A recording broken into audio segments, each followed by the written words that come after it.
You are one of the people who has literally you have immersed yourself from day one. You've given your life to the plant, and honestly, I can just speak to having had you run my material. You know, one thing about you, Bill, people like yourselves is that you understand the plant well enough that you know how the trikes and everything moves. You know, I've watched you. Morphology is really important. Well, but I've watched him press where it's just like.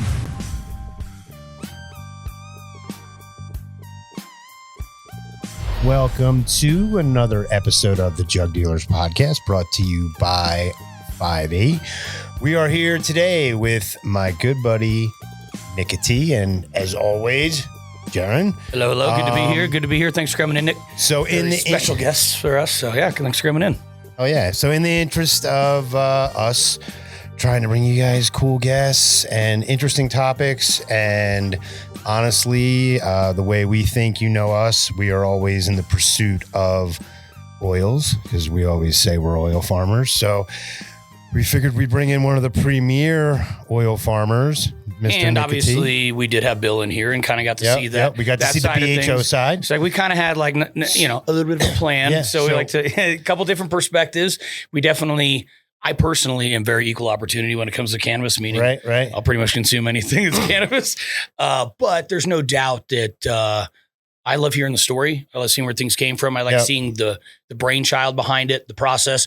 And then I can just appreciate process, just like good food process, just like any good process, right? So that's why we're here. We're here to bring two different sides of the story. Well, and Nick, just like Bill, just like a lot of the people that we're trying to highlight, Nick's been integral in the whole hash evolution, especially solventless. He's one of the dudes that coined the term solventless, which is in its own right come a long way in the last 20 years. You think about, the hash a lot of us were smoking in the 90s and what we were smoking back then compared to what we're smoking right now.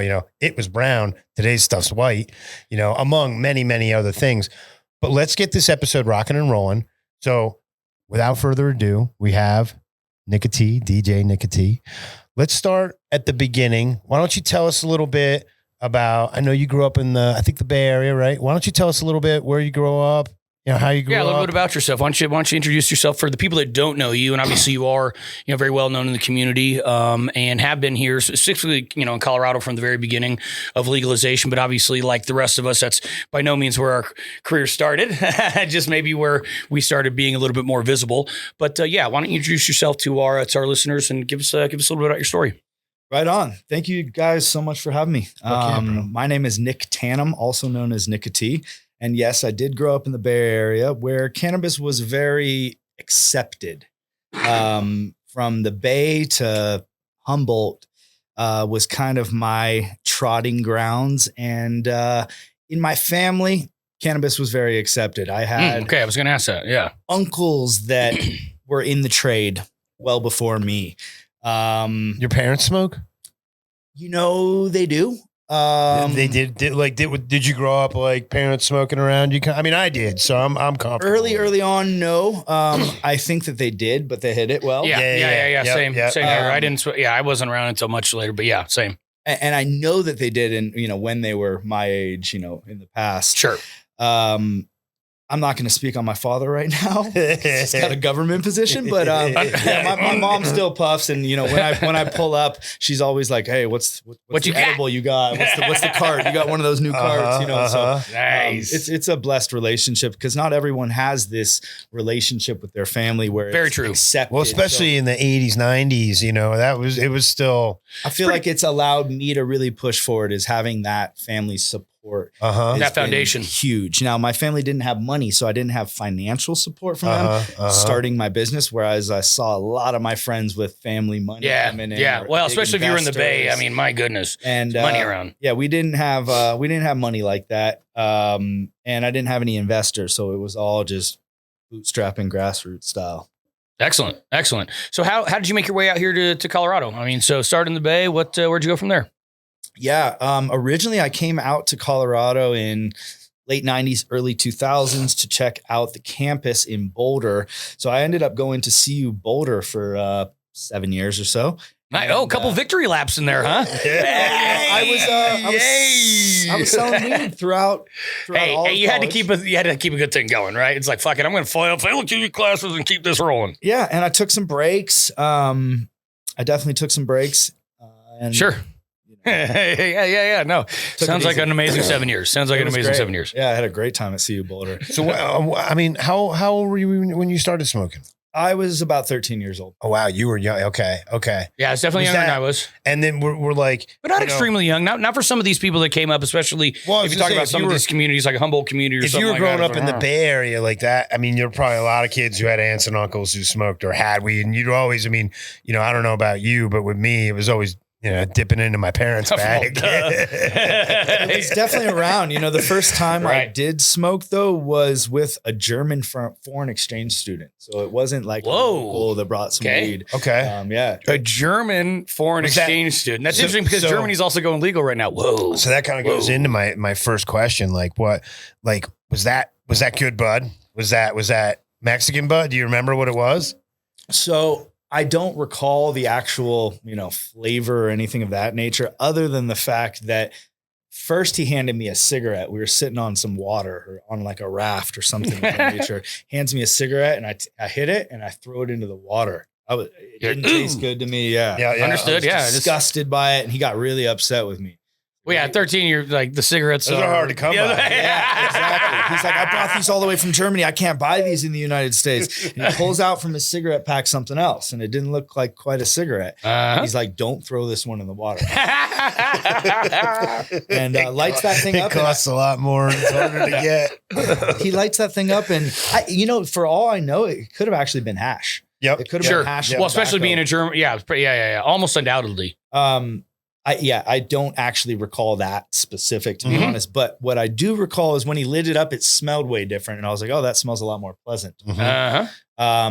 And he hands it to me and I hit it, and it didn't like hurt my throat as much. It still gave me a little sting, of course. I mean, it was smoke. But it tasted better. And I was already really into smoke in general. I was just really intrigued by smoke. I was the kid that was like lighting incense. I was inhaling incense and blowing smoke rings. Yeah, I was a pyro. Yeah. So I liked the smoke, and then this tasted better and smelled better. I'm like, oh. Ooh, I might have something here. Yeah. I like this.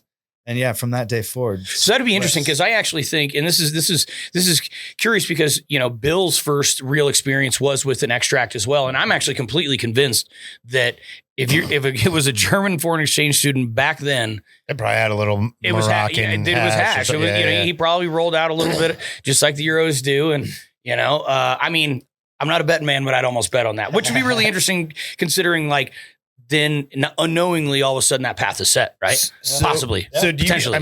Do you become a cannabis smoker from there? And like, is that like, it's like a, because for some people it's like, is that part of your life from there on in? Because I know, I don't remember getting high that first time, right, but I do remember the so smell, intrigued by it that I had to try it again. Yeah. And then, I think very soon after that day, I became, friends with a close-knit friends group, and we all were stoners. Yep. Fell in with the crew. You skated as well, as I remember, right? Yep. I grew up. Not to be stereotypical, but yeah, that's typically where at that age we could find some weed around. I see him break the skateboard out every once in a while nowadays. I'm thinking about these stories and like thinking about my teenager, Oh, of course. Right. No, who keeps breaking That's himself. That's why he wants to keep going to the skate park. Right.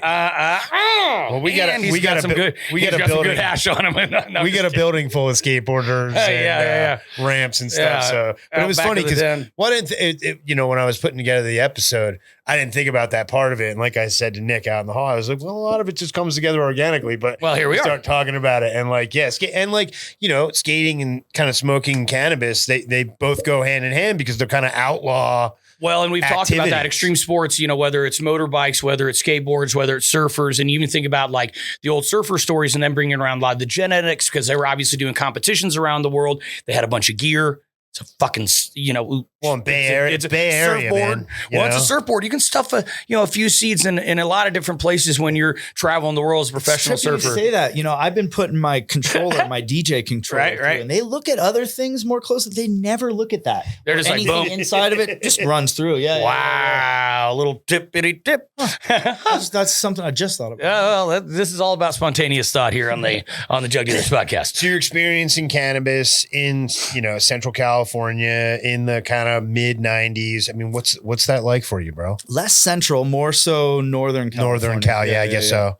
I mean, that's humble. That's the heyday, really. And let's dive into that a little bit, because that's the heyday, but it's also the beginning of the end of the heyday. Well, right, and without, you can get specific as you'd like, but how involved were you going back and forth in and out of the Bay and that connection? And so I want to throw it back to around like the teenage years real quick, because my uncle, who I said was previously involved in the trade, he would bring me down to Haight Street. That was like one of my, I think, first experiences with weed just everywhere. In that culture. People asking me and my uncle, hey, you want to buy weed? You're like, whoa. We got this, we got that. I'm like, whoa, all right.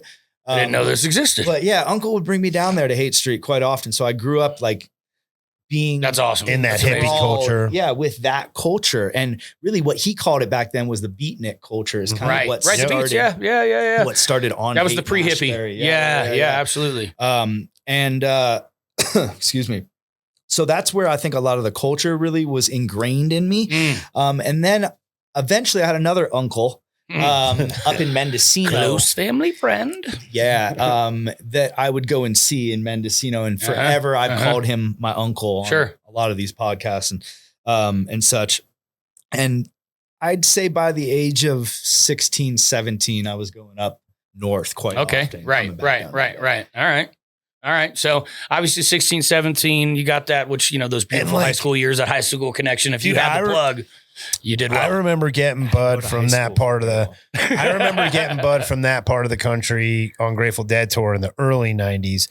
And, people would just call it the Humboldt County Kind, of course. And it was so much different than all the bud you saw from everywhere else. Like it really, and for people like me, especially on the East Coast, when you saw stuff like that, it was so for you to have access to just all of it all the time at that age is just, Well, and I mean, look, from a guy that grew up in Kansas City, right?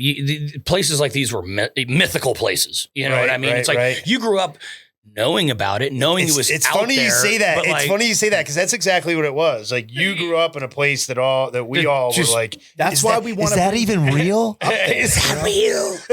And so that also makes some sense too with some of your involvement with the Ganjier program and stuff like that. And I don't know if you want to talk about that, but that makes a lot of sense. We'll talk about it a little bit later in the show. So, Get through the teenage. Okay, perfect. we got places we got to get to, folks. Yeah. And obviously, you're doing your thing 16, 17. You end up out here, CU Boulder, a couple victory laps later. Obviously, did well, had fun up there. And then, so let's see here. When did cannabis actually became legal here in 2009, 10, I believe? Was that right? 11. No, it was 11. For sure it was 11. Wow. So in Colorado, I actually got my first medical card in 2004. Wow. Okay. That was very early. Gray area. Were you involved with like the Devil's Harvest crew at all as far as like on IC Mag? Like definitely. And there's a few Devil's Harvest crews, but yes, I was following them. Like, and, Scott Fletch, that whole gang. So you were involved in the early forum scene when that was the only place that was. I was people were just connecting. A little forum nerd. I wouldn't say that I was like a big name, but you were there. Forums, but you were following. You were because that's the thing. Even the amount of people that were following forums at that point, that was not a big pool of people. Yeah, I was on IC Mag. I was on Roll It Up. I was on. There was one other one. I was on FullMeltBubble.com.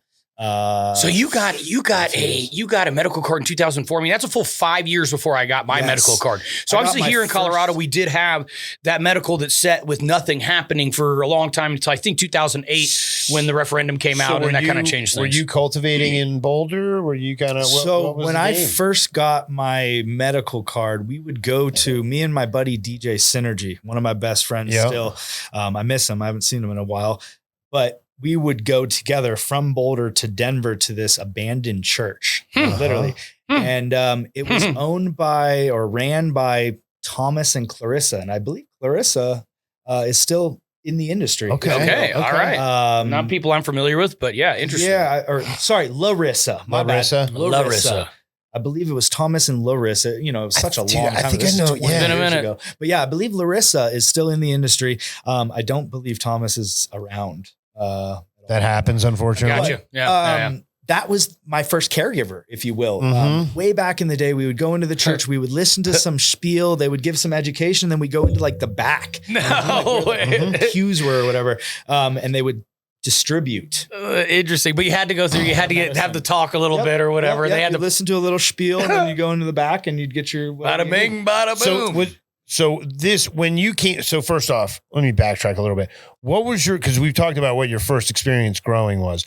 What was your first experience or smoking was? What was your first experience actually growing the plant? You know, I popped a few seeds with Pops back in the day in our backyard. Yeah, sure. Full sun. I don't know if they ever really came to fruition. The deer probably came in. Yeah. So really you were more on the distribution end and middlemaning and things like that through that period. But there was a point in time where I got introduced to bubble hash or water hash. That's where I was going to ask too. It's like, and that inevitably puts you as a teenager. Okay. And I wanted to smoke a lot of that. But like once I first got a hold of that, I was really into bongs and bubblers back then. And there was something, you know, about loading it up and putting a little piece of hash on top and watching it melt. And it would get good bubble on. I mean, it's a well processed hash. Okay. Yeah, that's what drew me into going into those forums, fullmeltbubble.com. I was interested in this FMCD. I wanted to recreate it after watching. What year is this? Just for... This might have been like 98, 99. Okay, late 90s. So like bubble bag. I remember using bubble bags back then. Maybe before. This might have been 97. You'd do it in like a bucket in your bathtub. Right. You'd hang it from the shower. Thing. So I didn't quite make it yet. Okay. But you had experienced it and that intrigued you because you believed right there that I bet I can figure out how to make this stuff. Yeah, there's something special about this. I like the high from it. I liked the act of watching it bubble and a lot of those, practices. So eventually I was like, I have to make this stuff. I got to figure this out. And then getting into the forums, and that kind of led you down that rabbit hole. And obviously, that also ends up putting you in contact with growers and things like that if you're going to be processing. Yeah. 100%. But really, I didn't get in contact with growers through the forums. You either had to pay a lot of money for a cut that was circling around those forums or you had to know these cats. They weren't just going to meet up with some random Not then. There was a lot of security in that. Yep. But I did find those growers in my family or, in the uncle. And you guys primarily back then were running like what, people's trim from, you weren't running like the type of material we're running nowadays. When I first started making my own bubble hash, water hash, there wasn't the term solventless. Right. Yeah. I was getting trash bags full that was thrown off of my uncle and their neighbors' properties because back then it was seen as extra weight. They didn't want to get in trouble. Yeah, because if that's weight, then that's just that's a bigger charge. They would toss it off the property and I would go and pick it up. I mean, I started doing this, I think, before I got my driver's license, when I had my driving permit at 15 years old. Wow. I was going up there in a pickup truck from the homegirl that I met in junior college because I was in junior college. Right. I skipped the high school thing a little bit.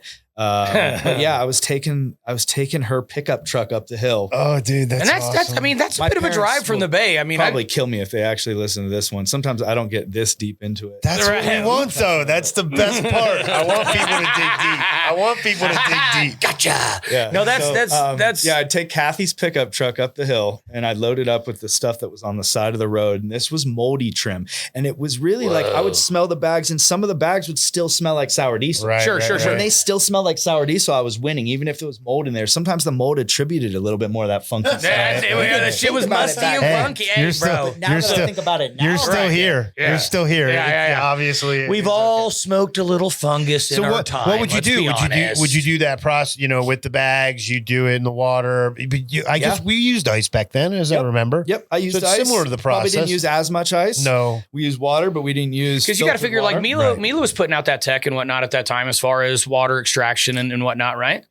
But really back in the late 90s, it was via oral tradition. She hadn't written her book yet. She wasn't putting it out. She wasn't on the forums. Got you. Mila was not online. So you had to go meet Mila in person and dig in and be like, what's going on here? Right. Yeah. And that's what I did. Yeah, I was going to say, and you did have the opportunity. I mean, you're, and you know, one of the reasons I really wanted to have you on here is because you are one of the people who is literally, you have immersed yourself from day one. You've given your life to the plant. And honestly, I can just speak to having had you run my material. You know, one thing about you, Bill, you know, people like yourselves is that you understand the plant well enough that you know how the trikes and everything moves.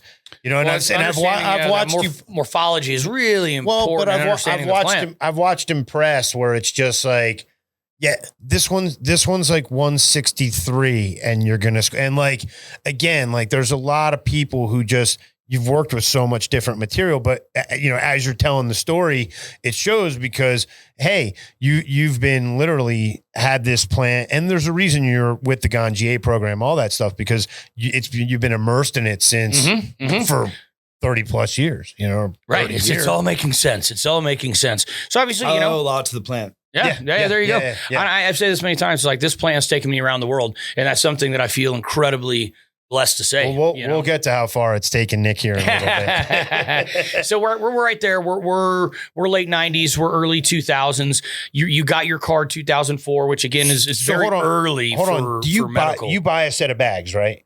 Are you using someone else's equipment? No, when I first started making bubble hash, you know, there's no online back then. Uncle had a set. There was online. Okay. Uncle had a set of bags. I don't remember the brand or anything, but by 2001, 2001, I bought sets from Mila in Amsterdam that got shipped to me. By 2001? Yeah, by 2004, I had actually gone to Amsterdam and purchased and bought bags. Because it was pretty much like I'd gotten stuff shipped to me before I actually purchased it from Mila's hands. Got you.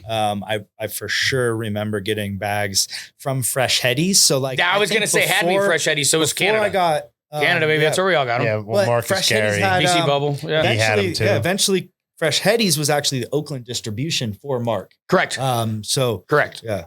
It was in the Bay. So wow, and so you got the bags 2004. You've got medical. You're getting plugged into the Colorado scene, which obviously turns into a very loose medical scene. You know, Gabe, you were here, part of that. I came up, in on the last. I wasn't doing anything medical, but I was definitely growing. Well, but you were here. What I'm saying is, but you were here through all that. You were seeing all that. You were seeing the changes. I mean, I moved here and I was like, hell yeah, I'm getting a medical card. But it's funny for me because anywhere else. I was still on the other side of the fence back then. Like I was like, dude, there's no way I'm signing up. Like they're gonna know who the fuck I am, dude. I was like, I'm not signing up. And like, you know, I'm on the other side, so I'm 10 years older than Nick. Sure. And so I'm on the other side as to where I wasn't on IC Mag. Like I was like, even if you have a handle, they're going to know who the hell you are. You know, see, I didn't even, I'll be honest, I wasn't even aware of that kind of stuff. I mean, I was in college at that point, you know, I got my original degree in New Mexico and then I was at CSU getting my second degree. Still like talking on, we were talking on payphones when it came to drug deals type stuff. See, and at that point I was like, fuck it, I'm in school. You know what I mean? I did green horticulture. So very early on, I was like, I kind of got in, I got deep. I was here right when legalization happened. And it was just like, you know what, this is like, I was willing to start showing my face and putting my name down early on because it was like, well, this is it. It was still really scary. But what happened to me is I had some federal attention in California. And go on. Those people told me that I am better off operating in Colorado and to get out of California because Colorado's pushing their regulation forward a little bit more quickly than California. So that 215 wasn't protecting me. And according to the feds. So that's what really brought me out to Colorado. And when I first came out here, it was still definitely wild west. Oh, it was. Yeah. It was scary times. Even though I'd got my medical card in 2004. Oh, there was zero protection. In 2009, when I came back out here to work at a shop in Vail, Colorado, we were in an office building where we didn't even lock up right. Like we would take all the weed out of the office building every night. Right. Yeah. Well, some of those legacy grows and legacy dispensaries at that time were wild. I mean, it's like, I remember people vegging in hallways of office buildings, crap like that. Anywhere where they would let you grow, we were just throwing plants in Colorado. It was insane. I mean, but Did you ever live up in Ned? Were you ever part of that community? I didn't live in Ned, but I did a lot of business with Ward Ned, AK Blueberry, all that gang. I mean, it's funny. We were growing a lot of that in Boulder too. We were growing the bling, the AK, the Blueberry, the Northern Lights, the White Widow. We were growing a lot of that. Well, it's funny because a lot of these, like Fort Collins is famous for that Foco Sage and stuff like that. And the Foco Cough, of course. Foco Cough, yeah. And it's funny because back east, all these areas, you're like, oh, that AK Blueberry from like Boulder, and these were times where that kind of stuff was established. Didn't buy it, but I got gifted a cut of blueberry recently, where somebody was like, "This is that cut. This is that one." It wasn't. I grew it out. It's cool because it actually washes. Right. I don't think that cut would have washed, but it's not that one. I mean, it's funny too because I doubt one of the reasons that you're definitely a part of the Ganjier program is because I doubt so many people have just had as much exposure as you have. I mean, again, when we start talking about where you've been in all these other places, it's like, dude, it's a blessing to get to smoke and taste the dust from the African Saharan desert in the Canary Islands. You know what I mean? And to have that as part of my palate now, and to taste, Moroccan dry sift hash and get some of that terroir as part of my palate. Right. You've always, so it's and that's really a big part of your cannabis career and whatnot now is judging, tasting, when you've always and doing write-ups and things like that. You're involved in a lot of different programs. Obviously, feel free anything you want to speak out about on that level as well. But yeah, you've always told me too that's why you prefer to roll the tobacco with it, because it helps you get more of that true flavor. Well, that's only because somebody fucked me up early on. Right. I about to say you just got no. I hear you there. So for me, because I've been smoking spliffs with tobacco, it's created a baseline for me. Right. I'm able to distinguish flavor off of that baseline. Just like my Spanish buddy was. He used to say he couldn't taste it otherwise properly or the same. I don't condone tobacco use. And for somebody who doesn't smoke tobacco, this is going to be opposite. Yeah. You're going to put a little tobacco and in all you are going to smell or taste is tobacco. Whenever I'm at his place, he always rolls one for himself, and then he just hands me the flower and says, hey, do your own thing. Yeah, do your own thing. Yeah. But, what I look for though in flowers, and this could create some other conversations here, but I look for the things that do pierce through the tobacco. So no matter how much tobacco I sprinkle in, I'm looking for the cultivars with those phenotypical expressions that power through the tobacco. Mm-hmm. And me as a tobacco smoker or a spliff smoker, because I don't smoke cigarettes, I don't even taste the tobacco at all. Right. And then I'll smoke one strain and it's like some, if it doesn't cut through garbage and it makes sense. So I'm like, I know it makes total sense. And in fact, my friend Mark, Grand Floor Genetics, he smokes blunts, says the exact same thing. And he's a flavor guy. He goes, bro, if it goes through my backwoods, I guess it's fun. It's funny. It's funny you guys say that because I've never we've gotten used 100%. to. Same thing with a never bong thought about it 100%, like that. And now that you say that, like 100%. I'm like, you know what? The really good flower I have smoked in my life, if it does go through a blunt, I'm like, whoa, this is first time I ever smoked Skittles in a blunt, and it was. I mean, I've never thought about it like that until you just mentioned have a baseline as well. They do. It's that bong word, even if it's a brand new clean bong, but it burns so hot. So their baseline is different. About it where if I take a bong rip, I taste bong water. Right. Or I taste resin. Right. Whatever it may be. So that's their baseline. But bong smokers don't get that. They got used to that. That is funny because I will let my bong. I'm ashamed to say how dirty I'll let my bong get. Yeah. But it's because I've been a bong smoker for a long time. But I'm also big. Don't just blame it on that, Jared. You're right. It's no excuse. But I'm also a big joint smoker because I do like that aspect of even, as you move through a joint and the different terpenes are volatile at different temperatures. So obviously it's cooling down as you're smoking. 100%. 100%. Yeah, absolutely. So I think that's a very pure way to consume and at least judge or however you want to do it. But I've always been a fan of when I give somebody a sample, I'm like, don't do it right now. Go sit in your normal chair. Go get your whatever bong that you do. You do your thing and judge it there. I want you to go home and smoke this. Yeah. And if you put your logo on it with your Instagram handle, somebody will actually send you love. Right. That's what I ask for. People bring me stuff all the time. They're like, dab it right now. And I'm DJing or something just in New York 2 nights ago. Sure. It's brings me their Puffco. Dab it right now. And I'm like, I don't generally like to smoke random stuff while I'm performing. Well, which makes sense. I want to smoke what I know is going to get me in the right mood for my performance. for me. Yes, absolutely. And so, but if they had given me a jar with their Instagram handle on the bottom, I would love to take that back to my own set and setting where Take note, listeners. I was about to say, My own everybody tools. take notes. So when you see him next time DJing, You want a bring real shout sample, out. It's not going to be bring the a random sample, dab put your at shit the, on there. You'll get a shout out. And I don't think long as everyone's it's good. pulling up on me because they want a shout out. No, They no, want no, me to no, taste the No. flavor, But I whatever it may also be, understand, and this is how this world works. You know what I mean? There's so much cross, promotion and things. And when you have these small independent companies and small independent operators like this, that's the kind of people we like to be working with and be talking with and everything else. So, But now's not the time for the ninja dab, when I'm in the middle of my set. Because I mean, if there's one thing I can say about Nick, and it's honestly, I will smoke through my whole set. but you take what like I've watched you make hash, I've watched you DJ, I've watched you do a bunch of stuff, and whatever you're doing, like if you're getting paid and you're doing your shit, you take it very, very, well, very and we were talking about this seriously. And before that's- the show started, process, right? And that's why I think so many breeders are former chefs and things like that because they understand process. The way bubble starts isn't the way it's going to end, especially if you talk about like Frenchie tech and really actually getting it and truly like making it into a congealed real hash. You know what I mean? It's like, that's process. And it's going to look different later in the next steps than it looks right now. And you have to trust that process. And I think that goes right in line with DJing or anything that has that kind of complexity and that layering that's in there. You know what I mean? You got to take it serious if you're going to do it well. And what a great, mix you were able to do. DJing and cannabis. Boy, that came together nicely for you. Not many people are that lucky. So let's nicely for you. So how'd you get into DJing? Even I was going to say, let's discuss that before we get into the hash, because I think that's probably going to take a little more time. Yeah. But let's talk. How did you get into DJing, man? Like, where did music kind of step into your life? I was selling weed and hash Here in Colorado? No, in California. Cali? Yeah, it's kind of where I got my, what's the word I'm looking for? Start? Yeah.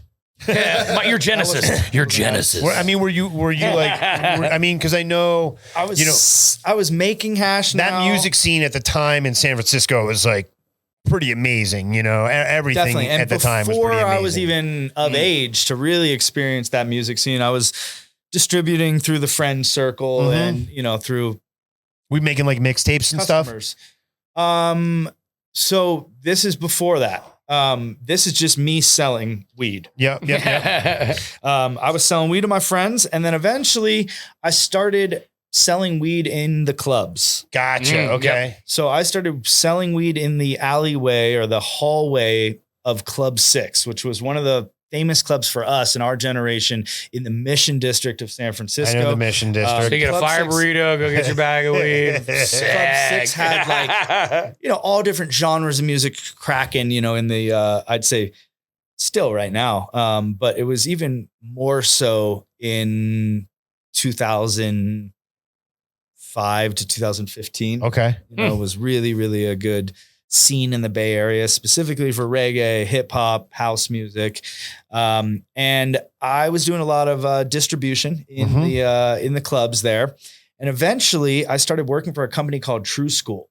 And True School was one of the biggest hip hop, reggae, and electronic promotion companies on the ground level in the Bay Area. They worked in San Francisco, Oakland, Berkeley, and a little bit beyond, but that was the main. But that was their main hub. Yeah. And initially, I started working for True School as one of the flyer guys. So I would pick up a stack of flyers, and the owner or one of the managers would be like, all right, take this stack and go to this club because these are reggae flyers, and you need to go to this club on this night because that's a reggae. Because that's when it's a reggae night. So you got to, You need to take this club or stack of flyers. You need to go down to the Fillmore and hang out outside of the venue because there's this artist performing. And this is a cross promotional artist. You know what I mean? Yeah, 100%. Then you would go into like this fancy neighborhood in like, oh man, I'm spacing this, the north side or something of San Francisco, a little Italian neighborhood. You go into this neighborhood and you have to hide the flyers. Don't go in there with the stack. The dude at the front door is going to tell you to get the fuck out. He doesn't want that shit in there. Right. So you hide the flyers, and then you don't pass them out to people. You got to put them on the tables, and you kind of got to be fly about it. A little backpack marketing. Yeah, so I learned like that basically. And no, this is not a diss on Ren. I think he was amazing and really introducing me to how to market myself, which is important. Which is really important. So I was then taking the flyers with my weed, and I was doing a little of both. You know? Seems I'd be like, "Yo, I'm gonna makes sense. You're at a concert, the front of this club or whatever, this venue at this time. Come pull up there. I'm gonna be flying. I'm working, but I got you. But I got you. And then I would say that eventually I moved up in the ranks at True School, and I wasn't the guy just flyering. I was the guy telling some of the youth, and some of the people that are still, I'm friends with these cats. They're my peers. Like, hey, hit this club with these flyers, hit this club. So you became that guy. Yeah. But we're also in that process. We're obviously exposed to a ton of different music. I'm meeting the security guards. Yeah. I'm meeting the artists. I'm meeting all the DJs. And so very soon after I became the guy telling people where to go with the flyers, I started DJing for True School. Me and my boy Frankie Fresh, who's still like my dog, one of my best friends. He's like one of my barbers in LA. Shout out to Frankie Fresh. Frankie Fresh. He goes by Yoda now. But, I still call him Frankie Fresh. Old school name. I like it. But yeah, me and Frankie started controlling events through True School and, headlining things and supporting things. Before we were headlining things, we were supporting acts of artists, playing at Shattuck Down Low together and playing at Club 6. And at this point you have turntables and records, and you're kind of. Yeah. And a big part of what I was doing then, I was still spinning 7-inch records from Jamaica. Yep. This was a little pre-Serato, pre-digital world. I was still on vinyl. And eventually it was Serato vinyl. But it took me a long time to convert. So I was rocking 45s. I was bringing suitcases into 45s. Yeah, I was bringing tackle boxes actually. Okay. Yeah, because they're the little records. Yeah. So you could separate them real nice. And Nick's always had, Nick has kind of his own niche in that reggae. Obviously there's more people nowadays. And now I play so many different genres. Like in New York 2 days ago. And let's remember, genres. dude. Really, everything from everything. funk to soul to hip hop to house music to reggae, dancehall, Afrobeats, amapiano, you name it. Motown how much music. are you planning before that? Loved it. How much? Nothing. Okay, that's I love make it. a few folders and stuff, and I'll pull a few like the newer remixes and stuff like that, so that I have something. But you're just feeling it. I look into the crowd. Yeah, he feels the room. For so sure. he does a tray. Yeah. He's like doesn't. And at doesn't this point, back then, you got the big dreadlocks, you got the knots. I mean, it's different than the nicotine persona that we see nowadays. I'm the same. But we all. Hey, me too. Still there. Me too. I had the dreadlocks back then too. I'm pretty sure, honest to God, I'm pretty sure I rode on a train at DIA with you one time, and you had a couple of cases with you, and I was like, I know who this motherfucker is. So let me. But I was like at a time where I wasn't even flying with shit yet, and you were definitely flying with shit. I wouldn't say that. It was like seemed like at least a rig. Yeah, wait. They are heavily watching you. I would. So we'll talk in about the mixer. That more. So on your DJing thing, what would you say? I had a couple highlighted questions. What would you say the biggest crowd you've ever played is, and what would you say is your favorite event, if you have one? Ooh, beautiful questions, because it just brought me right to those venues. Bam, like 3 of them instantly. So biggest crowd I played for was either Reggae on the Rocks for a sold out crowd in 2013. Okay, maybe. Who was the headliner? Revolution, nice. Collie Buds, Steel Pulse. Fun one. Yeah. But I performed at Reggae on the Rocks a few times, and I also I attended Reggae on the Rocks a number of times, so I can't recall exactly who the top of the top. You got your name in the tunnel. But I believe Revolution was the main headliner. I do have my name down there on a plaque, which is crazy because I wasn't the headliner by any means, but I managed to DJ in between every act and announce every single act at that first Reggae on the Rocks that I performed at. And it was actually the first time in 10 years that Reggae on the Rocks sold out. Not that I had. But you were there. I think it was the white reggae that really did it. That was I started reggae. Sold out crowd at Red Rocks, and they did put my name on a plaque. Yeah, I've seen it down there. So it's there. It's there, folks. Fucking amazing. That's amazing. That's I feel incredible. Kind of blessed with that one. Yeah. Especially because Red Rocks is my backyard now, so that's really that's huge. You live 10 minutes away. The reality is that's a lot of people's that's their goal when they set out to do something. It's play a sold out Red Rock show. So even if it wasn't your headlining show, that was still sounds like an amazing is that your favorite place as well? That might have been the biggest crowd I played for. However, I played for Dougie's event, Chalice, as well as Happy Place. And I believe it was Happy Place where I played with like Ray Shremmerd and some pretty large artists. And there were quite a few people there as well. I'd say in that 15 to 20, maybe 30,000. Bro, that's awesome. Well. So Red Rocks and Chalice and Happy Place all kind of hold that title. What an amazing experience, dude. My favorite venue to ever perform at, though, still to this day, is Sala Apollo, also known as just the Apollo. In Santa Fe? No. Okay. In Barcelona. Oh, and shit. It was actually one of the very first clubs in Europe to have the layout where the DJ is facing the crowd. Whoa. So like it was... I believe Apollo was probably designed in like late 90s. But it was built around the DJ. And you usually built around the DJ. A lot of times. Right. Or whoever was, but it was just built around that. A lot of times you play for around Cannabis too. You tend to be over there. Yeah, you've been over there a lot of times, right? I'm blessed to try and perform around Cannabis, the after parties, the off Cannabis events is what they call them.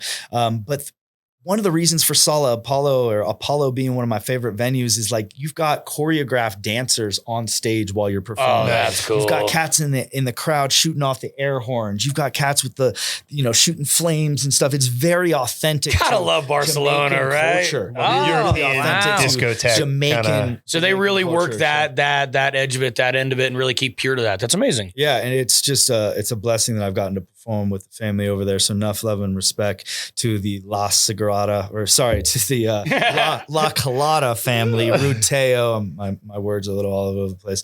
Ruteo and the family over there for putting me on.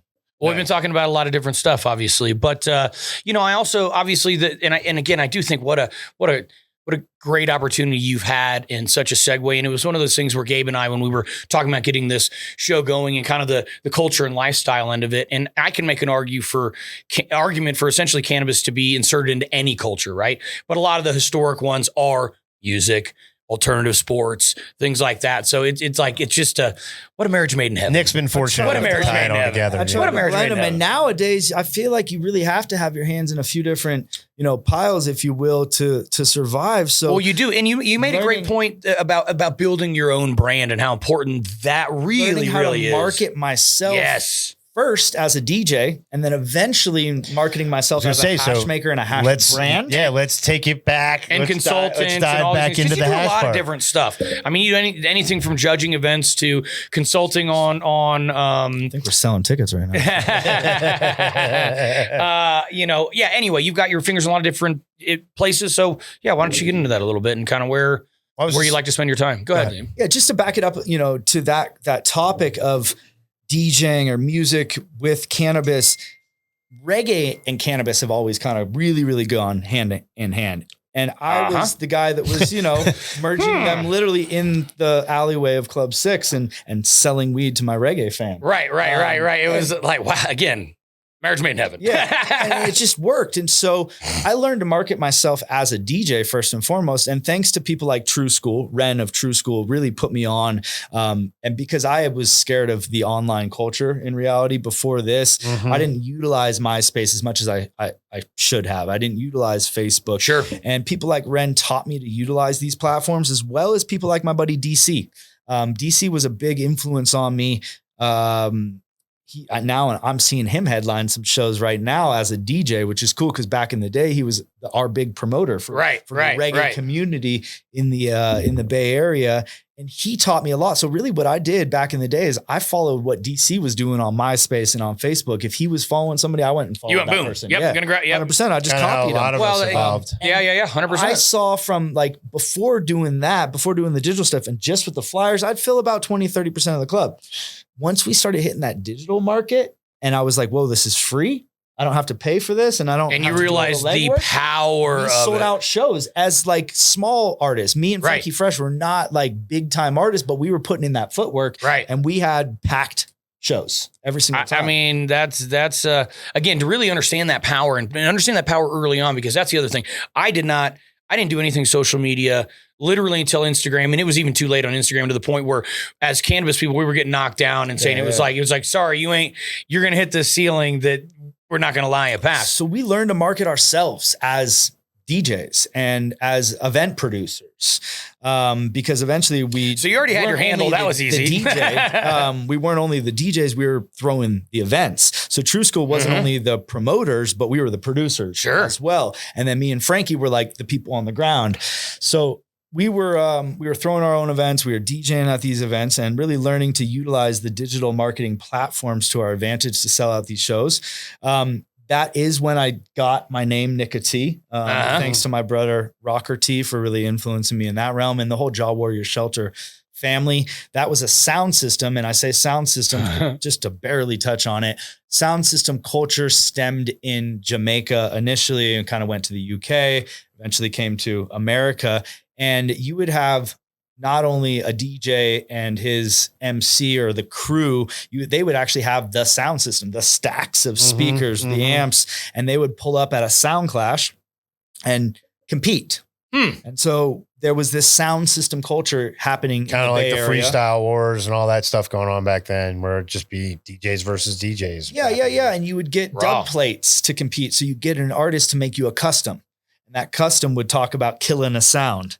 Or, Joseph Star Sound, which is my sound system, Guan Kill a Sound or whatever it may be, instead of Michael Rose Guan Kill a Sound. It's Nicka T Guan Kill a Sound. And so they make this flip for you. And you go out and you compete with it. But Jaw Warrior Shelter was one of the bigger sound systems in the Bay Area, and they were a huge influence, mentors of mine in the music world, along with Ren and DC over there. On the business side, Jaw Warrior Shelter was really the music side of the influence for me. And that's where I got my name. I watched people like Rocker T and Ivy Air and Irie Dole and Jaw Wiser. And for me, my name being Nick, it was just kind of natural, right. Nicka T. And then I was smoking spliff. So I kind of was like, yo, my name is Nicka T. I'm addictive like nicotine. So it was like this thing. My first mixtape was called Nicka T So Addictive. So it was just like play on words a little bit back in the day. And then the hash side of things kind of, so that obviously you kind of rolled into it. See, I didn't realize that the DJing thing was so early on and that was such a part of your foundation. I mean, to me, and again, I think a lot of the listeners, and this is also why we like to get into some of the other sides, because we're all people, right? And we're all multifaceted, and very rarely are we just this one-dimensional person. And a lot of people know you as being the solventless guy, and you're still the solventless guy. Although I did hear a rumor today that did you smoke some BHO recently? I don't know. We'll get it. Okay. But I'm rolling through the hallway of Club 6, and people now know me as Nicka T because I'm now DJing at Club 6. I'm opening up for artists, and so they now know me as Nicka T. Now you've already got a name. I also have the back. You got the backpack.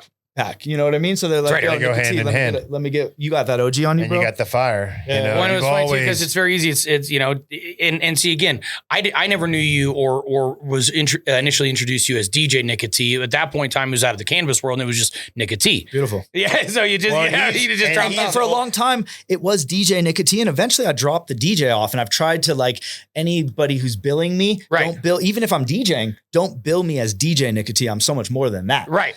Bill me as Nicka T.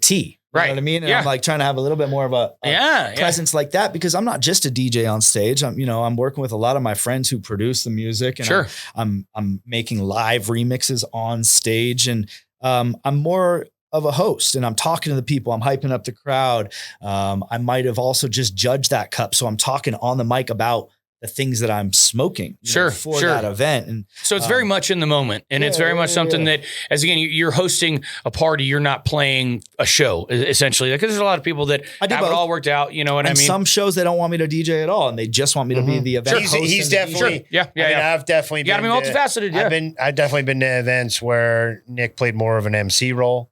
You know what I mean? Sure. Especially you go to the Secret Sesh, you go to some of those things, you go to some of Wolf's events here in town. Sure. A lot of times you're DJing those. And different role. And, And I want to combine them all, because this day and age, I need to combine them all. If I just go to a spot as a judge, generally they're not going to pay me. They might pay for my flight and my hotel, but I need to now tie in, hey, I'd also like to DJ that party or host that party. Sure. Or maybe that party can't handle it, but I've got some sponsors out there that throw in another party. I reach out to them. Well, you have to let me know where you end up playing in Barcelona this year. I'll have to come out for sure. Yeah. Well, even I think this is an interesting enough. We were talking while we were getting prepped for the show, and one of the things you really like that it's a classic question that I like to ask is, what motivates you? And that's something I kind of wanted to like throw in here, because I know you even mentioned even specifically that this ride that we're on and these changes in cannabis, like you even mentioned at times you've had your motivation robbed from you. And I don't know if you want to speak on that at all.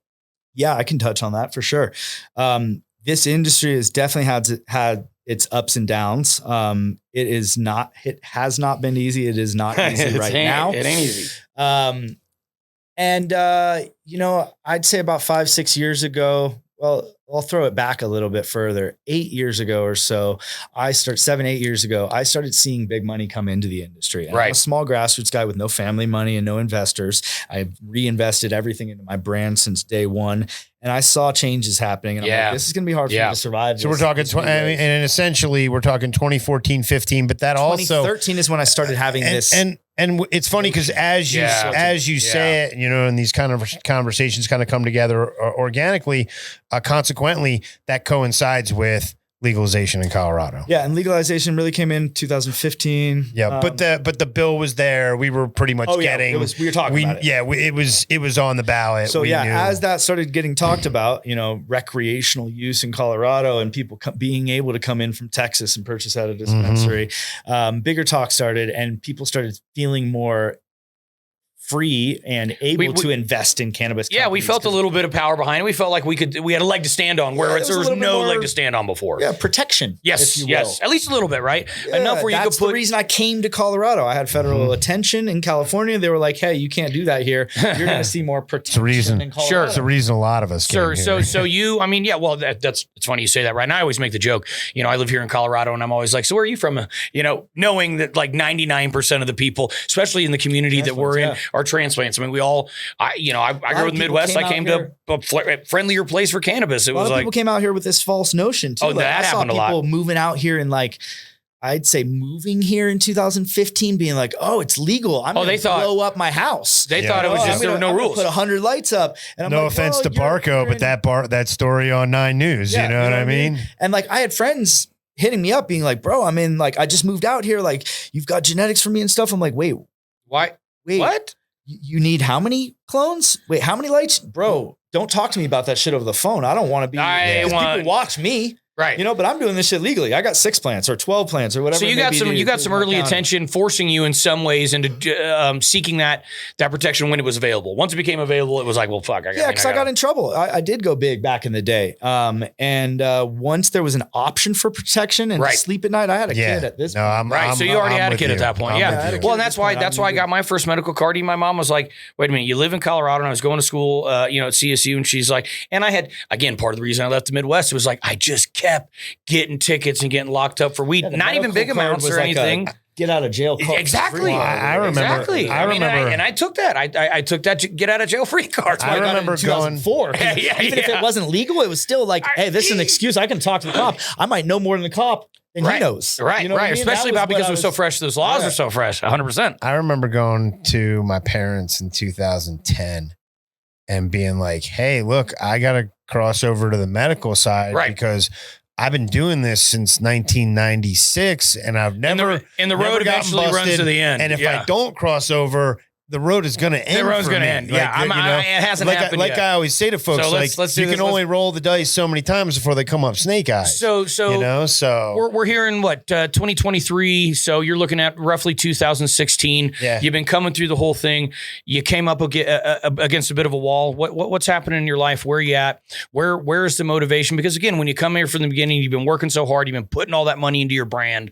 There's opportunity, but you see that big money coming in. So you go, oh shit, what now? I saw that I was lacking control in the fact that I didn't have my own cultivation. So that was first and foremost. Understood. I needed that QC control of having my own cultivation. So to really have your brand the way that you wanted it to be able to extract the way you wanted. Just out of curiosity, I know, as I remember, because I think I might have been at Sacred Seed at that time. Sacred Seed or Herbal Remedies, but I know you were with the Herbal Cure for a while back then. Is this before that? There's been You've worked with a couple different people. But you had a realization you needed your control. You didn't need to be held to some other cultivator and what they're able to pull off that run or what they're wanting to run genetically. All that stuff. That was the first,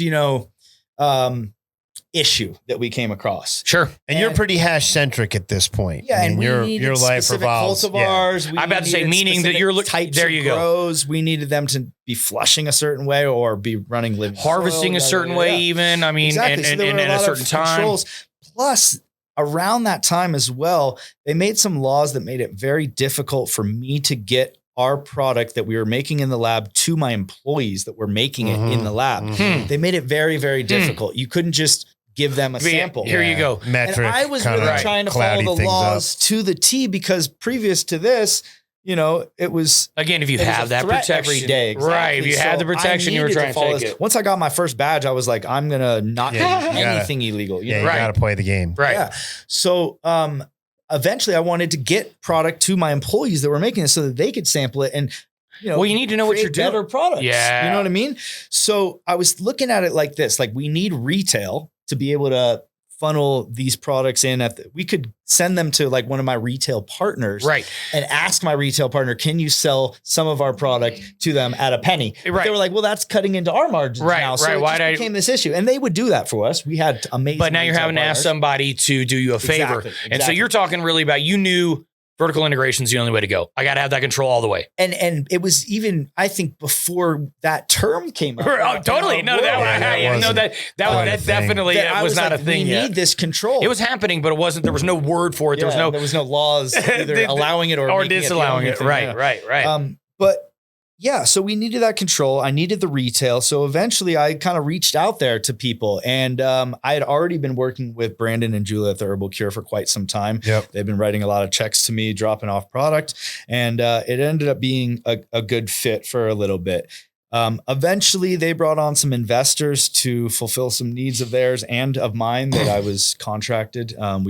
They owed me. Sure. And that created an issue. They got into a fight with their investors. I was now a part of that situation, so it dragged me into a lawsuit.